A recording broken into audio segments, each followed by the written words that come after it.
And studies have long focused on understanding why do islands support such high diversity of species in a small geographic area with many endemic and endangered taxa, with 75% recorded extinctions after the European expansion across the globe.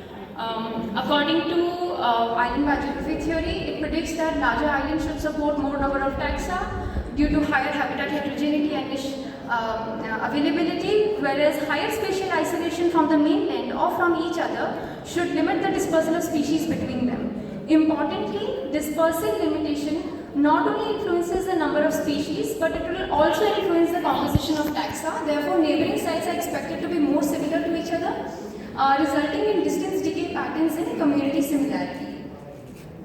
However, little is known about how these predictors influence the species assemblage on terrestrial islands such as high elevation rocky outcrops, where along with distance, elevation serves as an additional barrier to dispersal. In addition, harsh climatic conditions such as strong winds, solar radiation and seasonal water availability is expected to exert strong selection pressure on the plant species that inhabit them. And when these landscapes happen to be arranged along the latitudinal gradient, along with distance, the systematic variations in environmental conditions is expected to sort species based on the climatic preferences and thus influence species assembly. So this creates a unique scenario where dispersal limitation is expected to randomly structure the communities due to dispersal limitation, while environmental filtering is expected to structure the community along climatic gradients as per niche theory. However, the effect of these two processes often overlap and the relative importance of the two remains unknown. So to address this, we investigated the herbaceous flora of high elevation laterite plateaus in the northern Western Ghats. Here you can see the sharp cliff of the plateau edge, which creates a topographic discontinuity from the surrounding forest habitat, as well as the microhabitat heterogeneity, which is created during the monsoon season, and the landscape dramatically transforms into a map of herbaceous flora, which is rich in ephemeral plant species and endemic taxa with these rocky outcrops. We sampled 8 plateaus spanning this north to south gradient, sampling once a month during the flowering season from July to October using 56 transects of 20 by 2 meters per census, where we recorded the composition and the abundance of flowering species. We detected a strong elevational and environmental gradient in the northern Western Ghats, where elevation of the plateaus gradually decreased from the north to south, as well as plateaus separated along the north to south gradient based on the environmental conditions, as we can record from the blue, green and yellow gradient. And in our floral surveys across 8 plateaus, we recorded a total of 93 herbaceous species from 58 genera and 32 families, and nearly half of which were endemic to the Western Ghats and 33% occurred only on a single plateau. The species richness varied from 30 to 52 species per site, and this pattern of species richness was consistent even when the number of individuals were standardized in rare fashion. Importantly, richness did not vary with plateau area or elevation.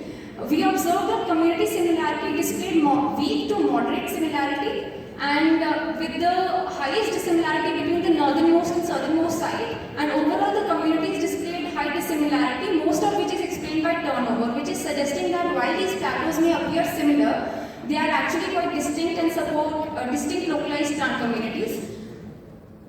And importantly, the observed dissimilarities were only weakly correlated with geographic distance, and this pattern was again confirmed by a GDM analysis, where we saw that most of the variation in the community structure is explained by the environmental variables like elevation, solar radiation, precipitation, and geographic distance contributed only minimally. Similarly, in the RDA, you can see that communities are getting structured in the north to south elevation environmental gradient, and also see with seasonal variations across the months from July to October. And when we partition this variation in spatial and environmental factors, we saw that environment explained most of it, which emerged as the dominant driver of species turnover, and this suggests that underlying environmental gradients are the key drivers of differences among these communities rather than dispersal limitation. With that, I would like to conclude that richness was not influenced by the area and even the elevation of the plateaus, Composition was weakly correlated with distance but strongly influenced by elevation, and our findings support a niche-based model of community assembly where species are sorting along climatic gradients linked to latitude and elevation. So as a result, our study highlights the need to conserve these fragile and threatened habitats throughout the climatic and topographic range for safeguarding regional biodiversity as species assemblages and the compositions they are shifting systematically along these gradients across the northern Western Ghats.